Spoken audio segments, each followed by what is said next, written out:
Como funciona o efeito placebo? Naruhodo. Podcast.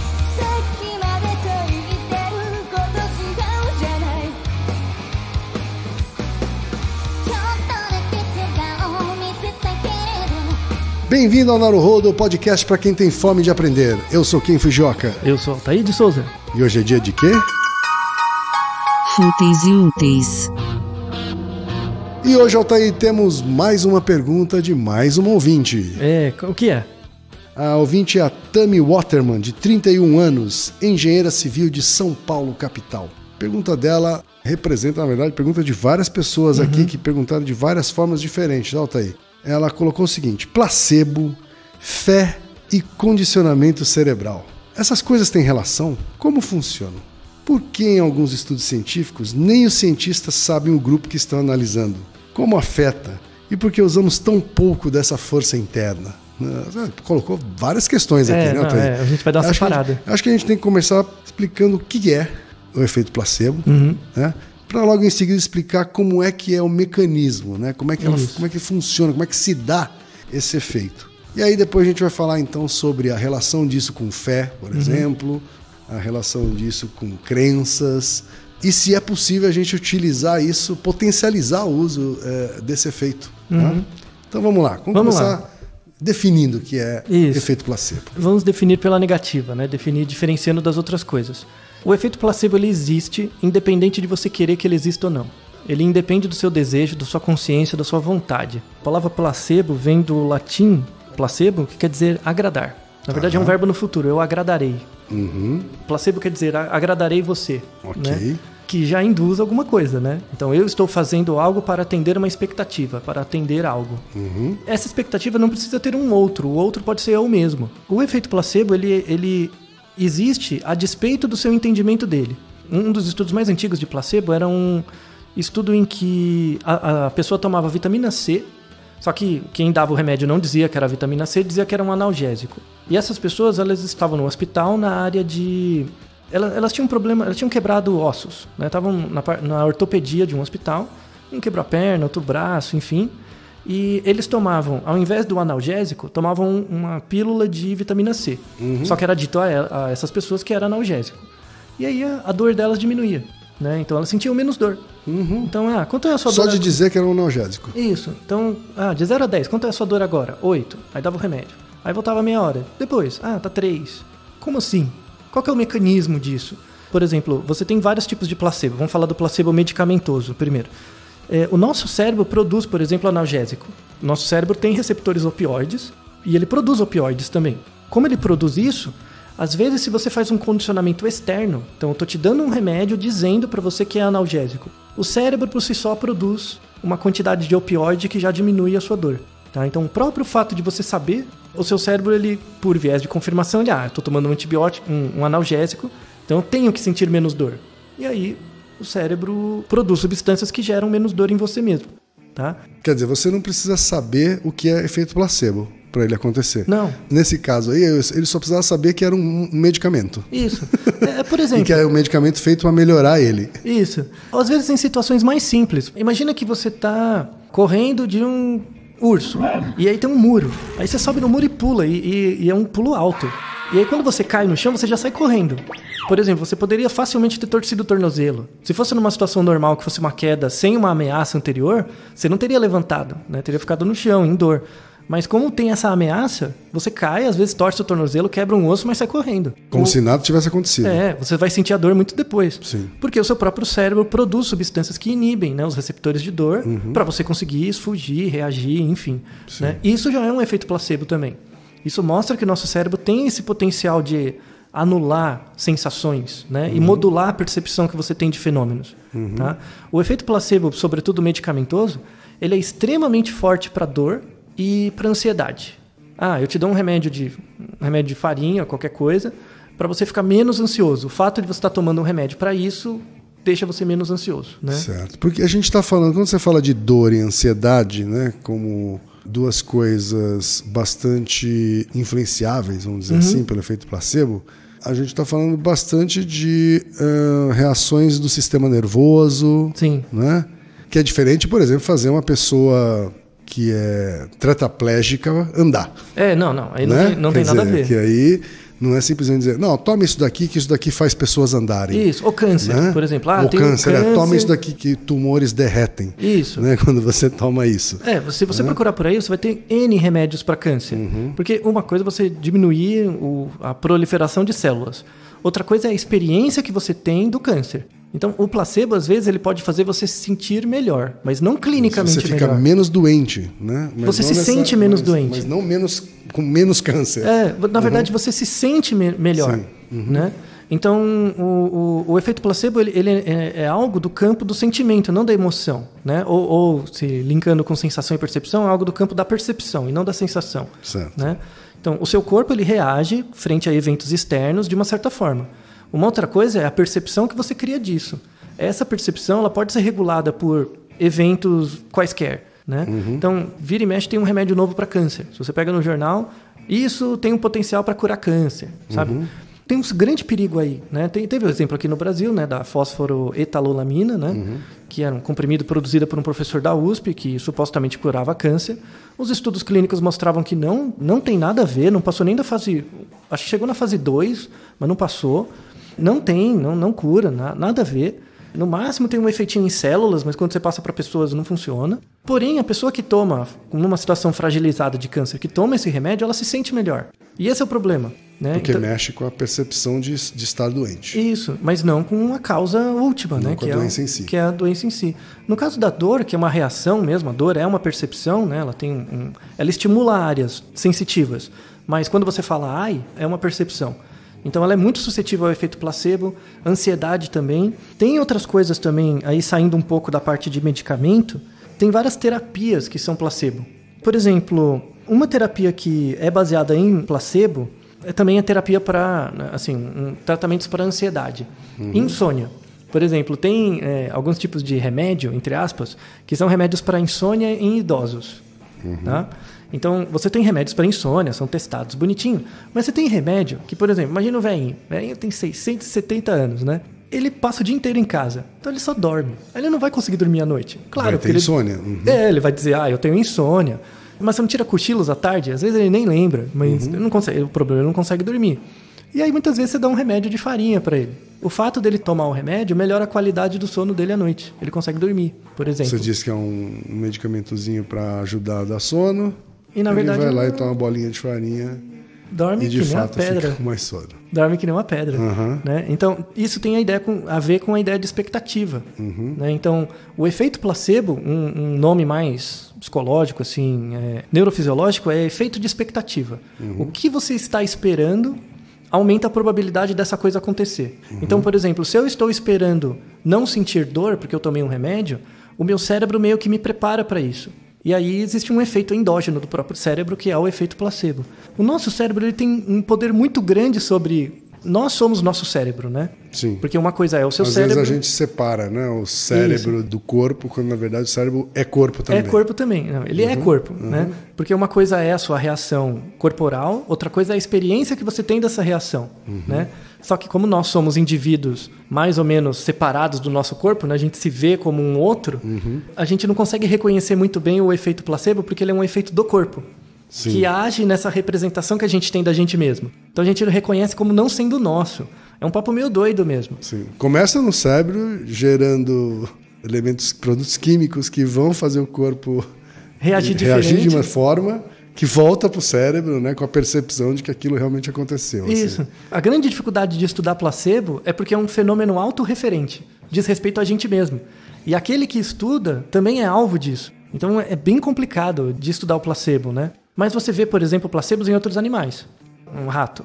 Você faz, por exemplo, um protocolo do rato, você manipula esse rato para ter uma certa dor crônica. E o rato sente dor mesmo, crônica. Por exemplo, você faz um ratinho transgênico para uma dor, né, específica. Então ele tem dor crônica. Então ele sente dor. Toda vez que você chega e dá uma injeçãozinha nele, né, com uma agulhinha pequenininha, você dá uma injeçãozinha nele com um remédio de verdade, né, ele se sente melhor. Claro. Você faz isso 2, 3 vezes, quando ele te vê com essa agulha, ele já vai querer, né? Claro. Porque aí anula a dor dele. E aí você começa a dar a mesma agulha, tal, só que com água, né, ou com uma solução salina. Ele vai continuar procurando. Ele não vai ter extinção desse comportamento. né, de procurar, né? Porque ele vai ter o efeito endógeno placebo nele, né? Placebo existe em animal, existe em cachorro, existe em macaco, existe em vários bichos. Tem efeito placebo em papagaio, por exemplo, foi descrito que o papagaio fica deprimido por situações da vida do papagaio. E aí uma das coisas que ele faz, ele arranca as próprias penas. Quando tá depressivo. Quando ele tá depressivo. Então ele fica careca, ele fica todo pelado, coitado, né? E aí um dos tratamentos, tem estudos de caso em... Uma automutilação do papagaio. É uma automutilação, é triste, coitado. Né? Imagina um bicho arrancar as próprias penas. Pois é, tenso, né?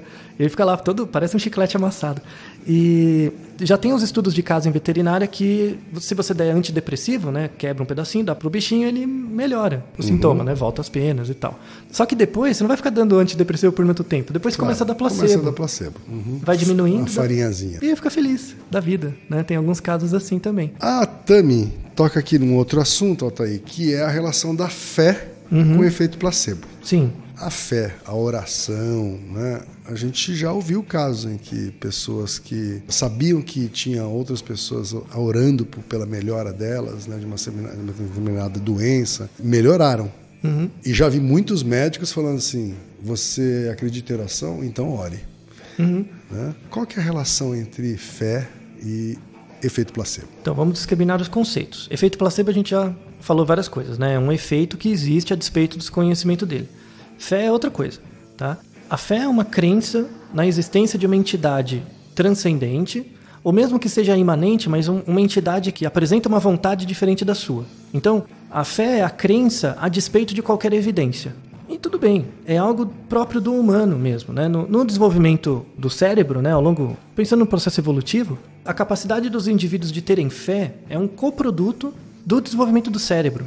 Tudo bem, você pode ter sua fé. A gente até falou num episódio, acho que foi da meditação agora. Não, foi das energias, né? Se a gente transmite energias uns para os outros. Você pode ter sua fé, não tem problema nenhum, em algo imanente, transcendente, o que quer que seja.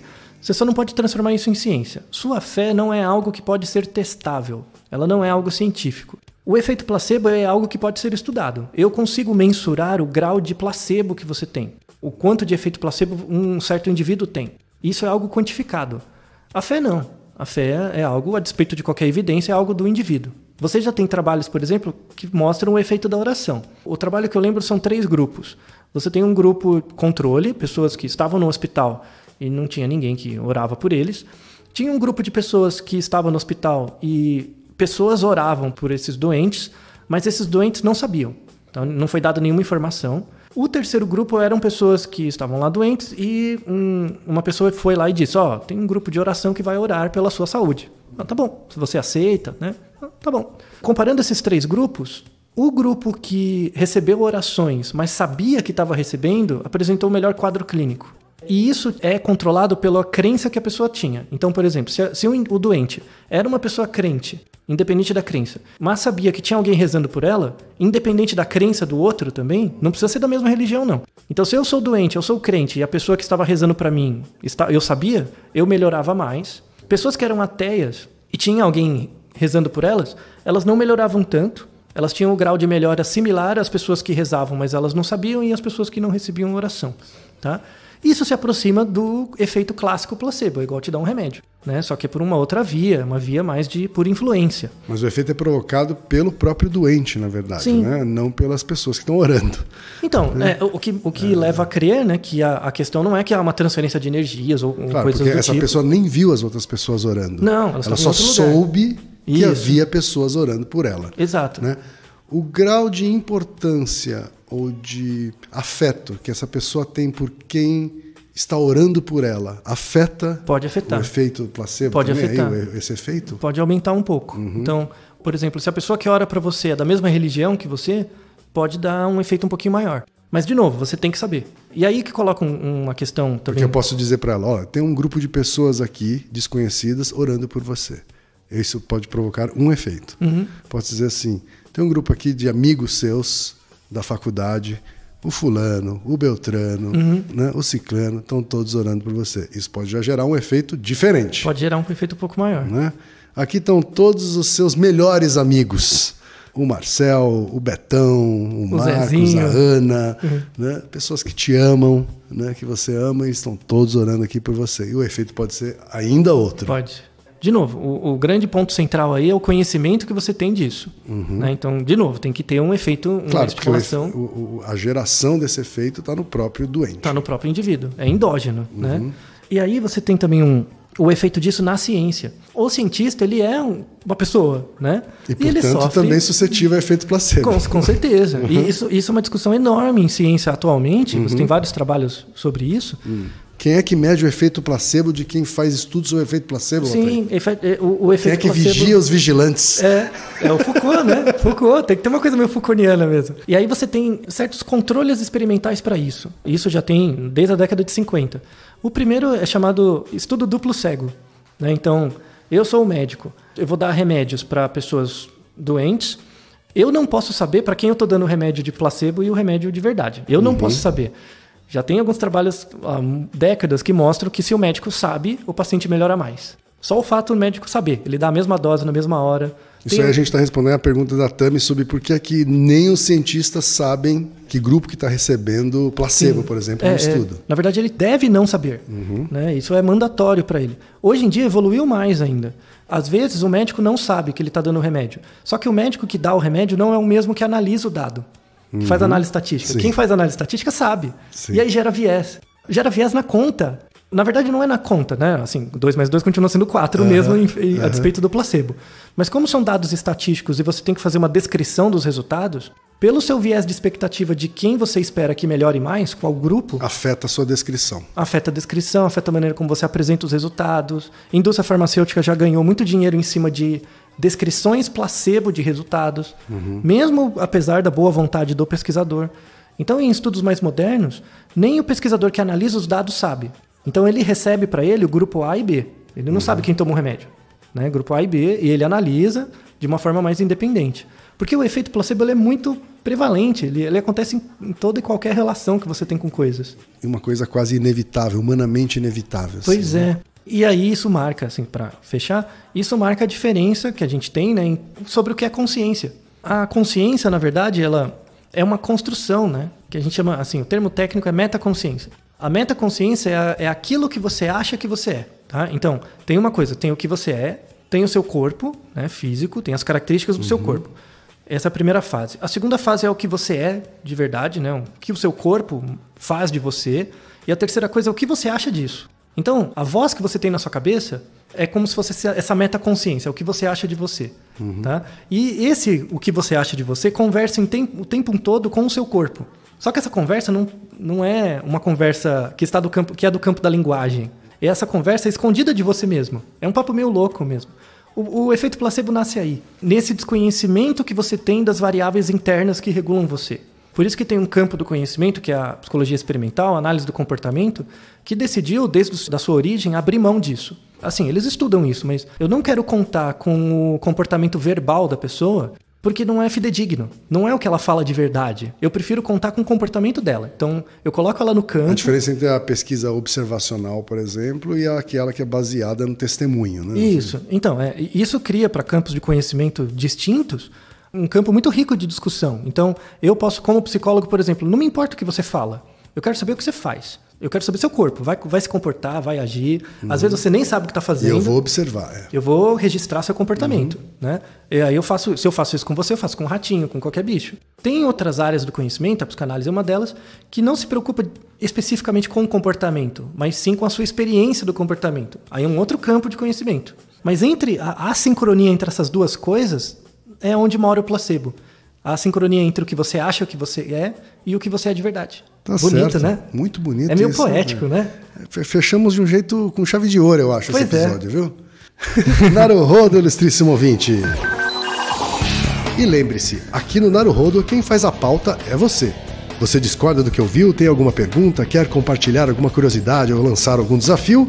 Escreva pra gente. podcast@naruhodo.com.br. Repetindo, Altair. podcast@naruhodo.com.br. Então até o próximo Naruhodo. Tchau. Domo arigato.